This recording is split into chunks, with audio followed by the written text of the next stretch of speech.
Hello दोस्तों, good morning. Welcome to apex point. दोस्तों, आज हम 19 मई के सभी इंपॉर्टेंट करंट अफेयर्स करेंगे और लास्ट में हम कल के सभी करंट अफेयर का एक क्विक रिवीजन भी करेंगे। तो चलिए दोस्तों शुरू करते हैं। तो आज का हमारा पहला प्रश्न है, निम्न में से किसने मिस यूनिवर्स 2020 का खिताब अपने नाम किया है? तो आंसर होगा आपका ऑप्शन नंबर बी, यानी एंड्रिया मेजा ने मिस यूनिवर्स 2020 का खिताब अपने नाम किया है। और ये कहाँ से हैं? तो ये मैक्सिको से हैं। तो ऑप्शन नंबर आपका बी सही होगा, एंड्रिया मेजा। डिटेल देखते हैं। तो दोस्तों, इस इवेंट में एंड्रिया को पूर्व मिस यूनिवर्स जोजीबिनी तुंजी ने मिस यूनिवर्स का ताज पहनाया। तो किसने पहनाया? पूर्व मिस यूनिवर्स जोजीबिनी तुंजी ने। दोस्तों, साल 2019 में साउथ अफ्रीका की जोजीबिनी तुंजी मिस यूनिवर्स का खिताब अपने नाम करने वाली पहली अश्वेत महिला थी। दोस्तों, यहाँ पर मैक्सिको आया तो इसके बारे में जानते हैं। तो दोस्तों, मैक्सिको की कैपिटल है मैक्सिको सिटी और यहाँ की करेंसी है पेसो। क्या है? पेसो। और दोस्तों, मैक्सिको के प्रेसिडेंट हैं इस समय फेलिप काल्ड्रान। कौन है? फेलिप काल्ड्रान। तो ये सभी पॉइंट भी नोट कीजिएगा। चलिए अगला प्रश्न करते हैं। अगला प्रश्न है, कोविड-19 को कंट्रोल करने के लिए किस देश की जेसिंडा अर्डर्न फॉर्च्यून की लिस्ट में शीर्ष पर रही?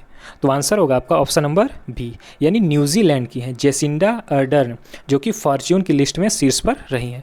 तो ऑप्शन नंबर आपका बी सही होगा, न्यूजीलैंड। डिटेल देखते हैं। तो दोस्तों, फॉर्च्यून पत्रिका के द्वारा जारी वर्ष 2021 में कोविड-19 को कंट्रोल करने के लिए न्यूजीलैंड की प्रधानमंत्री जेसिंडा अर्डर्न शीर्ष पर रही हैं। तो दोस्तों, न्यूजीलैंड की प्रधानमंत्री हैं जेसिंडा अर्डर्न। दोस्तों, इसमें भारत के सीरम इंस्टीट्यूट ऑफ इंडिया के सीईओ अदार पूनावाला शीर्ष 10वें स्थान पर रहने वाले एकमात्र भारतीय हैं। दोस्तों, यहाँ पर न्यूजीलैंड है तो इसके बारे में जानते हैं। तो न्यूजीलैंड की राजधानी है वेलिंगटन। क्या है दोस्तों? वेलिंगटन। और न्यूजीलैंड का लार्जेस्ट सिटी है ऑकलैंड। क्या है दोस्तों? ऑकलैंड। चलिए अगला प्रश्न करते हैं। अगला प्रश्न है, निम्न में किस राज्य सरकार ने कोरोना पीड़ित पत्रकारों को मुफ्त इलाज करवाने की घोषणा की है? तो आंसर होगा आपका ऑप्शन नंबर डी, यानी मध्य प्रदेश सरकार ने कोरोना पीड़ित पत्रकारों को फ्री में इलाज करवाने की घोषणा की है। तो दोस्तों, आपका आंसर होगा ऑप्शन नंबर डी, यानी मध्य प्रदेश। डिटेल देखते हैं। तो एमपी सरकार ने तय किया है कि अगर प्रदेश में कोई पत्रकार या उसके परिवार का कोई सदस्य कोरोना पीड़ित होता है तो उनका इलाज सरकार करवाएगी। और इसमें खास बात है कि इस फैसले में अधिमान्य और गैर अधिमान्य दोनों पत्रकार शामिल हैं। दोस्तों, यहाँ पर एमपी है तो इसके बारे में जानते हैं। तो वर्तमान में एमपी के सीएम है शिवराज सिंह चौहान और गवर्नर कौन है? तो आनंदीबेन पटेल है। और दोस्तों, एमपी का भारत में क्षेत्रफल की दृष्टि से दूसरा स्थान है। कौन सा? दूसरा। और पहला किसका है? तो पहला है राजस्थान का। चलिए दोस्तों अगला प्रश्न करते हैं। अगला प्रश्न है, भारतीय मूल की निम्न में से किस महिला को व्हाइट हाउस का वरिष्ठ सलाहकार नियुक्त किया गया है? तो आंसर होगा आपका ऑप्शन नंबर ए, यानी नीरा टंडन को व्हाइट हाउस का वरिष्ठ सलाहकार नियुक्त किया गया है। तो ऑप्शन नंबर आपका ए सही होगा, नीरा टंडन। डिटेल देखते हैं। तो दोस्तों, अमेरिका के राष्ट्रपति जो बाइडेन ने भारतीय मूल की नीरा टंडन को व्हाइट हाउस के वरिष्ठ सलाहकार के रूप में नामित किया है। और नीरा टंडन पहले अमेरिकी स्वास्थ्य एवं मानव सेवा मंत्रालय में स्वास्थ्य सुधारों की वरिष्ठ सलाहकार रह चुकी हैं। दोस्तों, यहाँ पर अमेरिका आया है तो अमेरिका के राष्ट्रपति जो बाइडेन है और वाइस प्रेसिडेंट कौन है? तो कमला हैरिस है। कौन है? कमला हैरिस। और दोस्तों, अमेरिका प्रतिवर्ष अपना स्वतंत्रता दिवस 4 जुलाई को मनाता है। कब मनाता है? 4 जुलाई को। चलिए दोस्तों अगला प्रश्न करते हैं। अगला प्रश्न है, निम्न में से किस टेनिस खिलाड़ी ने गत चैंपियन नोवाक जोकोविच को हराकर 10वीं बार इटालियन ओपन टेनिस टूर्नामेंट जीता है? तो आंसर होगा आपका ऑप्शन नंबर डी, यानी राफेल नडाल ने नोवाक जोकोविच को हराकर 10वीं बार इटालियन ओपन टेनिस टूर्नामेंट जीत लिया है। तो ऑप्शन नंबर आपका डी सही होगा, राफेल नडाल। डिटेल देखते हैं। तो दोस्तों, स्पेनिश टेनिस खिलाड़ी हैं कौन? राफेल नडाल ने चैंपियन नोवाक जोकोविच को 3 सेट के मुकाबले में शिकस्त देकर 10वीं बार इटालियन ओपन टेनिस टूर्नामेंट का खिताब जीता है। और दोस्तों, यह चौथा मौका है जब उन्होंने एक टूर्नामेंट 10 या उससे अधिक बार जीता है। और दोस्तों, राफेल नडाल ने 13 बार फ्रेंच ओपन, 12 बार बार्सिलोना ओपन और 11 बार मोंटे कार्लो की ट्रॉफी जीती है। तो ये पॉइंट भी नोट कीजिएगा। चलिए अगला प्रश्न करते हैं। अगला प्रश्न है, विश्व दूरसंचार दिवस अर्थात वर्ल्ड टेलीकॉम डे किस दिन मनाया जाता है? तो आंसर होगा आपका ऑप्शन नंबर ए, यानी 17 मई को विश्व दूरसंचार दिवस मनाया जाता है। तो ऑप्शन नंबर आपका ए सही होगा, 17 मई। डिटेल देखते हैं। तो दोस्तों यह दिवस 17 मई 1865 को अंतर्राष्ट्रीय दूरसंचार संघ की स्थापना के लिए मनाया जाता है और इस दिवस का मुख्य उद्देश्य है इंटरनेट और नई प्रौद्योगिकियों द्वारा लाया गया सामाजिक परिवर्तनों की वैश्विक जागरूकता बढ़ाना है। तो दोस्तों ये है इसका उद्देश्य मनाने का। दोस्तों इस बार की थीम है चुनौतीपूर्ण समय में डिजिटल ट्रांसफॉर्मेशन को तेज करना। तो सीधा सीधा इससे भी प्रश्न पूछा जा सकता है कि इस बार का विषय क्या है या थीम। तो चुनौतीपूर्ण समय में डिजिटल ट्रांसफॉर्मेशन को तेज करना। चलिए अगला प्रश्न करते हैं। अगला प्रश्न है, निम्न में से किस देश का जुरोग रोवर 7 महीने की अंतरिक्ष यात्रा पूरी करने के बाद मंगल ग्रह पर सफलतापूर्वक लैंड कर गया है? तो आंसर होगा आपका ऑप्शन नंबर सी, यानी चीन का जुरोग रोवर 7 महीने की अंतरिक्ष यात्रा पूरी करने के बाद मंगल ग्रह पर सफलतापूर्वक लैंडिंग कर गए। तो दोस्तों यह चीन देश का है। तो ऑप्शन नंबर आपका सी सही होगा, चीन। डिटेल देखते हैं। तो दोस्तों चीन मंगल पर सफलतापूर्वक रोवर भेजने वाला दुनिया का दूसरा देश बन गया है। अमेरिका इससे पहले सफलतापूर्वक 9 बार अपने अंतरिक्ष यान को मंगल ग्रह पर उतार चुका है और वह ग्रह पर यान के संचालन में भी सफल रहा है। कौन? नासा।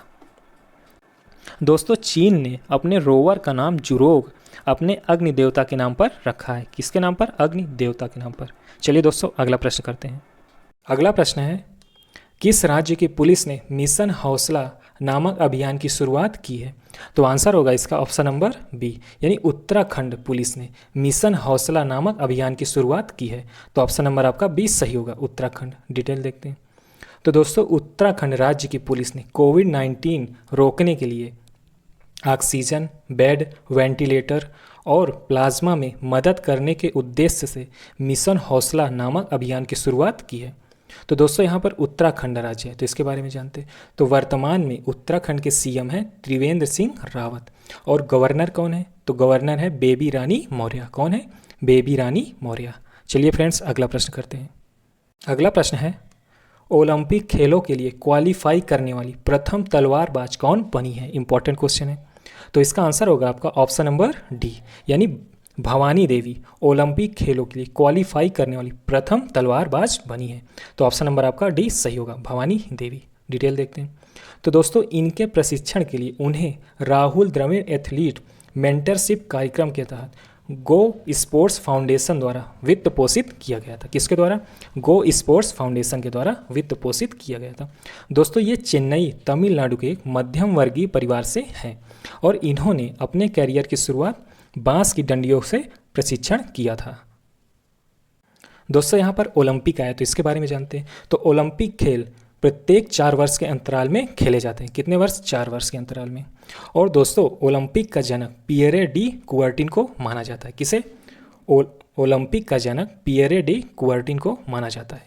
चलिए दोस्तों अगला प्रश्न करते हैं। अगला प्रश्न है हमारा, हाल ही में खबरों में रहा आयरन डोम वायु रक्षा प्रणाली किस देश से संबंधित है?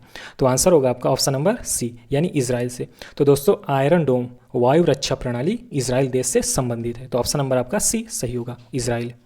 डिटेल देखते हैं। तो दोस्तों आयरन डोम वायु रक्षा प्रणाली इजराइल से संबंधित है। इसे मिसाइलों और रॉकेट को हवा में ही मार गिराने के लिए तैनात किया गया है। दोस्तों इस प्रणाली को इजराइल एरोस्पेस इंडस्ट्रीज ने राफेल एडवांस डिफेंस सिस्टम के सहयोग से विकसित किया है। दोस्तों यह सभी मौसम में कार्य करने वाली कम दूरी की वायु रक्षा प्रणाली है और इसका उपयोग मोर्टार, विमान, रॉकेट, हेलीकॉप्टर और ड्रोन आदि का मुकाबला करने के लिए किया जाता है। दोस्तों यह खबरों में है क्योंकि हाल ही में हमास ने इजराइल पर रॉकेट दागे थे, जिसे इसी आयरन डोम रक्षा प्रणाली द्वारा इंटरसेप्ट करके नष्ट कर दिया गया था। तो दोस्तों यही कारण है आयरन डोम का खबरों में रहना। चलिए दोस्तों ये था हमारा लास्ट प्रश्न। इसके बाद हम कल के करंट अफेयर का एक क्विक रिवीजन करेंगे। तो चलिए दोस्तों करते हैं। तो दोस्तों रिवीजन का पहला प्रश्न है, विश्व बैंक रिपोर्ट के अनुसार वर्ष 2020 में कौन सा देश प्रेषण अर्थात रिमिटेंस का सबसे बड़ा प्राप्तकर्ता रहा है? तो हमारा देश भारत। तो ऑप्शन नंबर आपका बी सही होगा, भारत। चलिए अगला प्रश्न करते हैं। अगला प्रश्न है, नेपाल में स्थित माउंट पुमोरी को फतह करने वाली पहली महिला कौन बनी है?